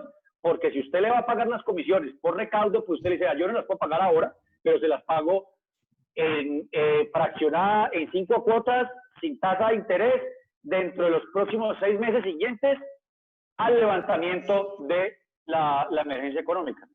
¿Ya? Entonces, para eso son los acuerdos. Ok, muy bien, perfecto. Y la otra pregunta va relacionada al tema de la modificación del contrato de trabajo.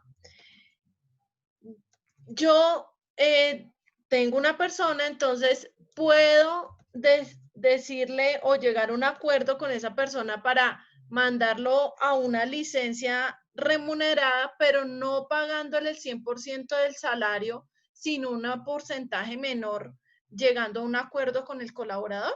¿Eso lo podemos manejar? ¿Eso sería modificación del contrato de trabajo o una licencia remunerada con un mutuo acuerdo? A ver, ahí son dos temas, ¿no? Sí. El primero es que estás pactando una licencia no remunerada. Una licencia remunerada, pero no con el 100% del salario, sino un porcentaje menor. ¿Eso lo puedo manejar así?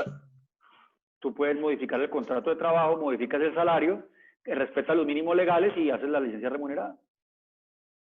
Perfecto. Ok, muy bien. Y la última pregunta está relacionada con el no pago de auxilio de transporte para las personas que están realizando la modalidad de trabajo en casa. ¿Qué norma me fundamenta, me sustenta ese no pago? No, pues cuando tú vas a ver quiénes tienen derecho al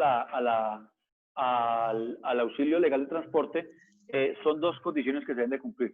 Uno, los trabajadores que ganan menos o igual a 2 salarios mínimos. Y segundo, que el lugar de trabajo esté a más de 500 metros a la redonda. El segundo no se cumple. Ah, ok. Porque está trabajando en su casa. Perfecto. Ah, ok, perfecto. Y discúlpeme, una última pregunta. Si yo en estos momentos tomo la decisión de terminar el contrato de trabajo a una persona sin justa causa y la indemnizo, hago todo el proceso, ¿sí? ¿Estaría expuesta a sanciones por parte del ministerio? ¿Demandas? Ese tipo de... Es decir, pues demandas te podrían demandar, ¿ya? Pues, es decir, siempre el trabajador puede demandar y la jurisdicción, si la jurisdicción laboral ordinaria, si la demanda cumple los requisitos de admisión de la demanda, pues la admite y te tendrás que defender. Pero digamos que frente al ministerio tienes que tener en cuenta si estás haciendo despidos colectivos, si no, no tienes ningún inconveniente. Y segundo, lo que tienes que ver es que si tienes algún tipo de fuero de estabilidad reforzado, porque es que el COVID no es un fuero de estabilidad reforzado.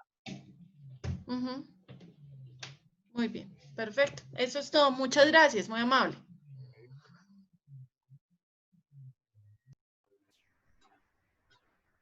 Clara Lisset, ¿tenías pregunta? Sí, tenía una pregunta, pero ya fue respondida con la anterior persona que intervino, que era acerca de si debía pagar auxilio de transporte si una persona hacía trabajo en casa, pero ya fue resuelta.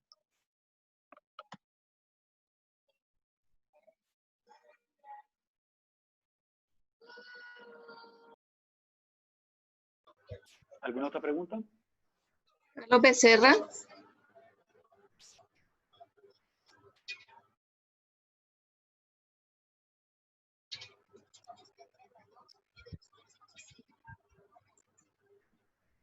Aquí es que acabo de ver el chat, aquí hay unos. Ya, dame un segundo que aquí es que no había visto bien el chat. Bueno, entonces tenemos una. Arnold, buenas tardes. Sobre la modificación de la jornada laboral medio tiempo, ¿el salario de medio tiempo podría ser inferior al salario mínimo legal mensual vigente? No, el límite es el salario mínimo legal mensual vigente y ese límite es que si el trabajador trabaja medio tiempo, media jornada, pues tendrá derecho a medio salario mínimo, ¿no? Recordemos que el salario mínimo también es diario, entonces el salario mínimo legal diario, entonces de acuerdo a los días que trabaja. Entonces, pero si tú modificas la jornada de trabajo, pues no vas a poder pagar sobre las 48 horas, sino que vas a pagar la mitad de la jornada laboral, pero la seguridad social sí la tienes que pagar al 100%. Claro, Lisset Morales, tengo una pregunta. Si se hace un trabajo en casa, ¿ese de pagar auxilio de transporte será que resuelta? Carlos Becerra, tengo una pregunta para el final, ¿cómo lo solicitan? En una copropiedad en la que sus colaboradores, aseos, servicios varios, son empleados de una cooperativa de trabajo asociado, la capacitación y la dotación sobre las medidas por autoprotección por esta coyuntura le corresponden a esa empresa o a la copropiedad. Entonces, allá hay un tema bien interesante y es que, ¿cuál es el objeto social de la copropiedad? Porque recordemos que la solidaridad, porque sin lugar a dudas en estas cooperativas de trabajo que agremian a los aseadores y a estas personas y que prestan esos servicios, ellos son unos contratistas independientes. ¿Qué quiere decir eso? Que son unos verdaderos empleadores. ¿Qué quiere decir eso? Que yo no tengo solidaridad, ¿ya? Pero en el evento en el que el objeto social que ellos me desarrollen a mí está relacionado con mi objeto social, yo soy solidario con las obligaciones en el contrato de trabajo. Entonces,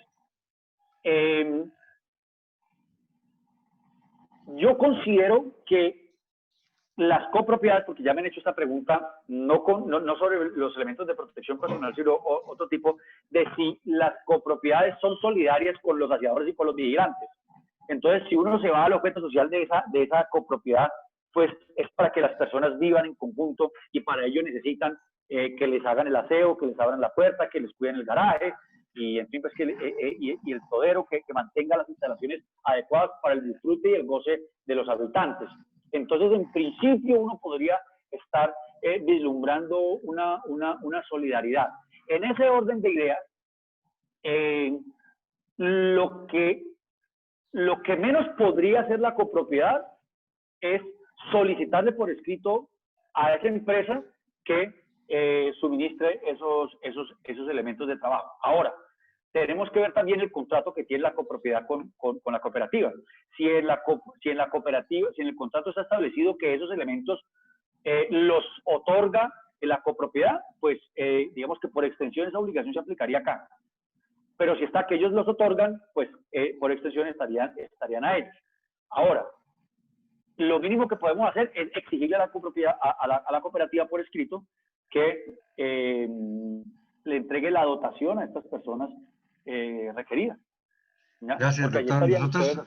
Nosotros podemos dar esa dotación. Nos preocupa más es que las capaciten a ellas, ¿no?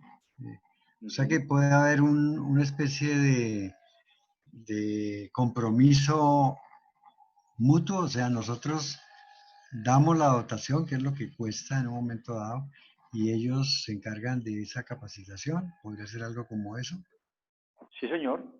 Bueno. Sí, y dejarlo documentado.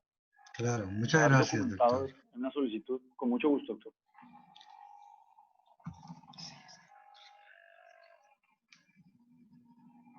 Bueno, yo creo que no tenemos más preguntas. Listo, Hugo, muchísimas gracias. Si por favor nos compartes la presentación. Ya, esperen, por favor, no se retiren, ya les comparto la presentación aquí para que la descarguen todos. Ok.